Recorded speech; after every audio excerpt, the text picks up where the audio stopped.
రాజధాని అమరావతి అభివృద్ధిపై రైతు జేఏసీ నాయకులు కీలక సమావేశం నిర్వహించారు.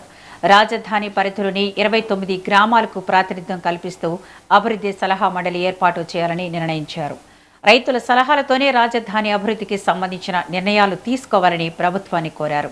భూ సమీకరణ, సిఆర్డీఏ సమస్యలకు త్వరితగతిన పరిష్కారం చూపాలని డిమాండ్ చేశారు.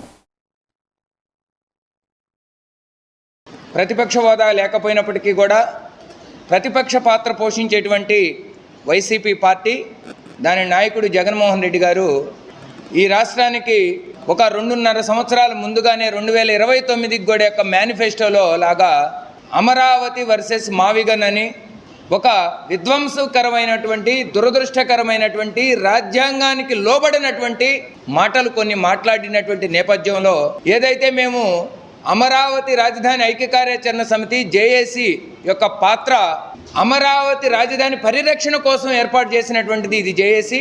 ఆ జేఏసీ యొక్క పాత్ర, ఆ పరిరక్షణ అనేది ఏదైతే కూటమి ప్రభుత్వం వచ్చిందో, కూటమి ప్రభుత్వం యొక్క ప్రధాన ఎజెండా అయినటువంటి అమరావతి రాజధాని పరిరక్షణ నెరవేరింది. కాబట్టి